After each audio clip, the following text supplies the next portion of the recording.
नाज़रीन, आप देख रहे हैं मास्टर टीवी प्रोग्राम बातों बातों में आपको खुश आमदीद कहते हैं। मैं हूं आपका मेज़बान अयाज़ मोरस और आप जानते हैं इस प्रोग्राम में हम आपको ऐसे लोगों से मिलवाते हैं जो बिल्कुल ग्रास रूट लेवल से आते हैं, तालीम हासिल करते हैं और अपने शोबे में अपना नाम बनाते हैं। आज मेरे साथ ऐसी ही शख्सियत हैं जिन्होंने ग्रास रूट लेवल से अपनी ज़िंदगी का आगाज़ किया, तालीम हासिल की और ट्रेनिंग के शोबे में आए, ट्रेनिंग में अपना एक नाम बनाया। आज हमारे साथ डॉक्टर नदीम आबदी मौजूद हैं, जिनके साथ हम उनकी ज़िंदगी की वो बातें जिन्होंने उनकी ज़िंदगी को मुतासर किया और आपकी लाइफ को बदल सकते हैं। डॉक्टर साहब, thank you so much for your time और आज हमारे साथ गुफ्तगू करने के लिए। You are most welcome. सबसे पहले तो मैं आपसे जानना चाहूँगा, आपकी इब्तदाई तालीम आपने कहाँ से हासिल की और फिर ट्रेनिंग की तरफ कैसे आया? मैं मुल्तान से ही हूँ और मैंने MBBS किया, MBBS डॉक्टर हूँ मैं। ज़बरदस्त।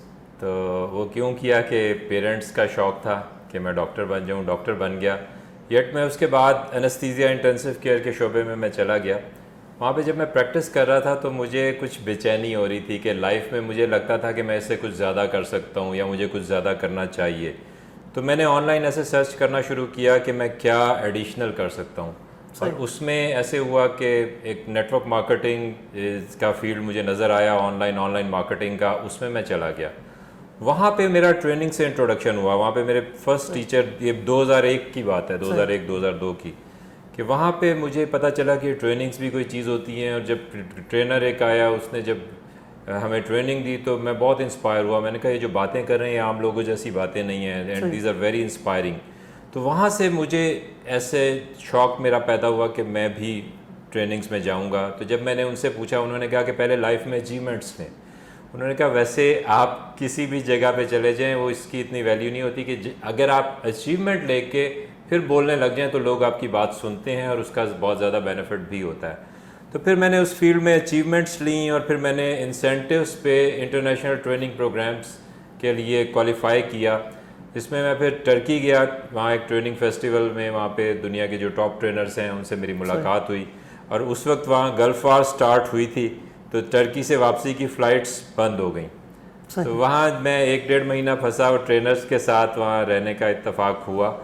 वो टाइम था जब मैंने इसको स्ट्रीमलाइन कर लिया कि अब मैंने ज़िंदगी में इसी शोबे में आगे चलना है।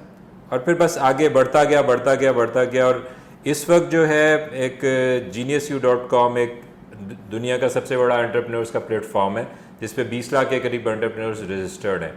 तो पिछले 3 साल से मैं उस प्लेटफॉर्म पे दुनिया के टॉप 10 उस फील्ड के कोचेज़ में मैं रेटेड हूँ उस वेबसाइट पे। और वहाँ पे पूरी दुनिया से तकरीबन 2600 कोचेज़ मौजूद हैं, और जिसमें पाकिस्तान से सिर्फ मैं ही हूँ। वाह, बहुत ज़बरदस्त। आपने अपनी लाइफ में बहुत कम एज में, हम कह सकते हैं बनिस्बत बहुत सारे लोग देखे हमने कि ज़िंदगी के एक बहुत अरसा गुजारने के बाद उन्हें एहसास होता है कि ज़िंदगी में वो जो कर रहे हैं वो अब वो उन्हें नहीं करना चाहिए था या कुछ और ज़िंदगी उनसे चाहती थी। तो क्या कौन सी ऐसी चीज़ें होती हैं इंसान की ज़िंदगी में जहाँ उसे ये एहसास होता है या जहाँ वो ये जान सकता है कि उसकी ज़िंदगी का मकसद जो है, जो वो कर रहा है, उससे कहीं बढ़कर है? इसमें बहुत ज़्यादा जो इम्पोर्टेंट चीज़ है वो मैं कहूँगा कि जब आप बड़े बड़े दुनिया के अचीवर्स को देखें तो उसमें जो कॉमन चीज़ आती है वो बैड टाइम्स आते हैं। सही। कि बहुत सारे लोग जब अपनी स्टोरी सुनाएंगे वो बताएंगे कि ज़िंदगी में एक टाइम मुझ पे ऐसा आया जो बड़ा टफ़ था, मैंने बहुत टफ़ हालात देखे, तो फिर वहाँ से मैंने डिसीजन किया और मैं आगे चला और उससे मुझे कामयाबियाँ मिल गई। एक्चुअली बैड टाइम्स में स्ट्रॉन्ग डिसीजंस होते हैं। वो कहते हैं कि अगर आप किसी खड्डे में गिरो तो कोशिश करो कि कमर के बल गिरो, क्योंकि अगर आप ऊपर देख सकते हो तो आप ऊपर जा सकते हो। तो इसमें ये चीज़ बहुत इंपॉर्टेंट है। देखिए, दुनिया में 2 तरह के लोग होते हैं, एक टूवर्ड्स होते हैं और एक अवे फ्रॉम होते हैं। मतलब ये टूवर्ड्स जो है वो कुछ हासिल करने के लिए मोटिवेट होते हैं, और जो अवे फ्रॉम लोग होते हैं वो पेन से बचने के लिए मोटिवेट होते हैं। तो ज़िंदगी में 2 बातें यहाँ पे हो गई कि एक बात, हर शख्स, चाहे आप किसी भी बैकग्राउंड से हैं, कुछ भी कर रहे हैं, हर शख्स इस बात को समझ ले कि हर शख्स में सुपरस्टार पोटेंशियल है। हर शख्स में वो सब कुछ है, वो सारा पोटेंशियल है जो किसी भी दुनिया के बड़े अचीवर के पास है।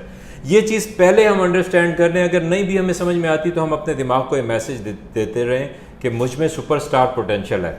अगला फेज़ आता है कि उसे अनवेल करना है, उसे अनलीश करना है। तो ये एक बात है कि in your moments of decisions your destiny is shaped, के फैसलों का वक्त आता है कि जब आप डिसीजन करते हैं, बहुत सारे लोग डिसीजन करने के लिए किसी वक्त का, किसी चीज का इंतजार करते हैं कि कोई हादसा हो जाए, मेरे साथ कुछ बुरा हो जाए, फिर मैं फैसला करूंगा, फिर मैं इस पे लग जाऊंगा। तो अगर आप इस चीज को ओवरकम कर लेते हैं कि आपकी जिंदगी जबरदस्त चल रही है, तो उसमें मगर आपको इसमें नमक मिर्च मसाला डालना पड़ेगा, मतलब अपनी वॉइस क्लियर करनी पड़ेगी कि आप ये क्यों करें। क्योंकि जैसे ही आपने डिसीजन करना है और बड़ा डिसीजन करना है ज़िंदगी में कि मैं ज़िंदगी में कुछ बड़ा करने जा रहा हूँ, जो भी आपकी सोच में आ सकता है, जो भी आ जाए, क्योंकि जो हमारी सोच में आ सकता है वो हमारी रियलिटी में आ सकता है, वो हमारी ज़िंदगी में आ सकता है। सोच लीजिए, उस पर वाइज इस्टेब्लिश कीजिए, क्योंकि बहुत इंपॉर्टेंट, खाली डिसीजन करने से कुछ नहीं होगा। डिसीजन करके जब तक आपकी अपनी बॉडी, आपका अपना दिमाग कन्विंस नहीं होगा कि ये चीज़ पॉसिबल है, जब तक वो आपके लिए पॉसिबल नहीं होगा। इसके लिए आपको उसकी वाइज इस्टेब्लिश करनी है कि मैं क्यों करूं, क्यों ये बहुत ज़रूरी है, क्यों ये बहुत ज़बरदस्त है। इस पे वर्कअप करके आप अपने डिसीजन को स्ट्रॉन्ग कर लें। ये 80% चीज़ है कि जब आपकी 80% चीज़ क्लियर हो जाए, जब आपकी साइकोलॉजी सॉल्व हो जाए, आपका माइंडसेट क्लियर हो जाए, इधर से आप सॉल्व कर लें कि आपने ये करना है, तो मैकेनिक्स हो जाते हैं, वो 20% होते हैं। वो फिर कैसे होगा, क्या होगा, वो चीज़ें आपके सामने आती रहती हैं। आप उसको स्ट्रॉन्ग कर लें कि आप समझ लें कि आपका बस ना चल रहा हो कि मैं आज इसकी डायरेक्शन में किस तरह से बढ़ूं। और इसका एक आपको टूल भी दे देता हूं कि आपने चेक करना है कि आपके पास कोई ऐसा डिसीजन है जो बहुत बड़ा और बहुत पैशन वाला डिसीजन है। तो आप सोचिए कि पिछले 1 महीने में कोई दिन ऐसा गुजरा जब मुझे उस डिसीजन, उस गोल, उस टारगेट के बारे में ख्याल नहीं आया। अगर आपका एक भी दिन ऐसा गुजर गया तो वो that decision is not strong enough. अगर वो आपके सर पे सवार हो गया, हालात हैं या नहीं है, तो आप देखेंगे कि रास्ते खुद खुलते चले जाएंगे, चीज़ें खुद नज़र आती चली जाएंगी। तो ये स्ट्रॉन्ग बड़ा डिसीजन आपने कर लेना है, बेचैन हो जाना है जब तक आपको क्लैरिटी ना आए कि किस डायरेक्शन में मुझे जाना है, मुझसे इस दुनिया में क्या होने जा रहा है। सही, बहुत ज़बरदस्त। सर, मैं अब यहाँ से जानना चाहूँगा, क्योंकि आप ट्रेनिंग की इंडस्ट्री से वाबस्ता है, इंटरनेशनल ट्रेनिंग्स भी करवा चुके हैं, इंटरनेशनल ट्रेनिंग जो फॉरम है उनका भी हिस्सा हैं, पाकिस्तान में भी ट्रेनिंग के शोबे से वाबस्ता हैं, जानते हैं लोगों को। ट्रेनिंग इंडस्ट्री का स्कोप मुस्तकबिल आप कैसा देखते हैं, और इसके साथ साथ ट्रेनर्स की क्या रिस्पॉन्सिबिलिटी हैं, एक आम जो ग्रास लेवल का शख्स है, इंसान है, उसकी ज़िंदगी को कैसे बेहतर बना सकते हैं? देखिए, इसमें 2 सेगमेंट्स हैं। एक्चुअली ट्रेनिंग का शोबा जो है, वो जो देखने वाले हैं, ऑडियंस या यंगस्टर्स हैं, उन्हें बड़ा अट्रैक्टिव लगता है कि जनाब बड़ा मज़ा आएगा और मैं स्टेज पे खड़ा हूँ, मेरा लोग वाह वाह कर रहे हैं, तालियां बजा रहे हैं, तो ये सबको अच्छा लगता है कि इस तरह से हो जाए। मगर अगर आप ट्रेनिंग में जाना चाहते हैं, ट्रेनर बनना चाहते हैं, पहले तो मैं कहूँगा आप में से हर शख्स ट्रेनर है। बिल्कुल सही। हर वो शख्स ट्रेनर है जिसके पास एक कहानी है, और वो कहानी किस चीज़ की होगी, या आपके पास किसी मिसहैप की कहानी होगी कि आपकी ज़िंदगी में क्या बुरा हुआ, या किसी अचीवमेंट की कहानी होगी। तो ज़िंदगी में एक अचीवमेंट ले लें। जैसे ही आप अचीवमेंट ले लें, उसके बाद अपनी उस अचीवमेंट की कहानी सुनानी शुरू करें कि क्या हुआ, किस तरह से मैंने अचीवमेंट ली, ये ट्रेनिंग बन जाएगी और इसके बाद आप ट्रेनर बन जाएंगे। मगर इस वक्त जो दुनिया में सिचुएशन है, दुनिया में 4 फील्ड्स हैं इस चीज़ से रिलेटेड। सबसे पहले पब्लिक स्पीकिंग है, मतलब ये कि वो लोग कहीं से नॉलेज लेते हैं, अच्छी बातें सीख के अच्छे अल्फाज में अच्छे तरीके से बोलते हैं। ज़रूरी नहीं कि उनकी लाइफ में उसकी अचीवमेंट हो या ना हो, वो बोल बहुत अच्छा सकते हैं, उनके जो स्पीकिंग एबिलिटी है वो बहुत स्ट्रांग होती है। ये पब्लिक स्पीकर्स होते हैं, ये बहुत अच्छी अच्छी टॉक्स करते हैं और बस चले जाते हैं। ज़रूरी नहीं कि इनकी लाइफ में अचीवमेंट्स हो या ना हो, ये नहीं ज़रूरी कि नहीं हो, मगर ये कोई कंपलसरी नहीं है, उनका बोलना बहुत अच्छा होना चाहिए। दूसरी चीज़, ट्रेनर्स हैं जो गोल्स अचीव करते हैं और करवाते हैं। मतलब ये कि वो लोगों को वो कोई मसला होता है, उसको सॉल्व करने के लिए लोग ट्रेनर्स को इंगेज करते हैं। जैसे ऑर्गेनाइजेशंस हैं, इंडस्ट्रीज़ हैं, उन्हें कोई चैलेंज आता है, उन्हें कोई मुश्किल हो रही होती है, उसको हल करने के लिए ट्रेनर को इंगेज करते हैं। ज़रूरी नहीं कि वो ट्रेनर बोले, हो सकता है वो एक्टिविटीज़ से, कोई प्रोसेस इंस्टॉल करके, कोई स्टोरी, किसी भी तरीके से वो उस मसले का हल निकाल सकता है। अगर ट्रेनर से मसले का हल आएगा तो वो ट्रेनर है, अगर नहीं आएगा तो नेक्स्ट टाइम उसे नहीं बुलाएंगे। फिर तीसरा सेगमेंट आ जाता है कोचिंग का। अगर आपको बात भी नहीं करनी आती, अगर आप में यानी कि कॉन्फिडेंस भी नहीं है, फिर भी आप कोच बन सकते हैं। और क्योंकि कोच ने इंटेलिजेंट क्वेश्चनिंग करनी है, that is an art of intelligent questioning, जिससे फॉर एग्जांपल अगर मैं आपसे क्वेश्चनिंग कर रहा हूं तो आप में से एक नया आप निकालना है मैंने, आपकी क्वेश्चन करके, बता के नहीं। जब मैं आपको बता रहा हूं तो आपका इंटरनल प्रोसेस उस तरह से नहीं हो रहा। जब मैं आपसे क्वेश्चन कर रहा हूं तो आप उसमें इन्वॉल्व हो रहे हैं, आप अपने आप को अंदर से खंगाल रहे हैं।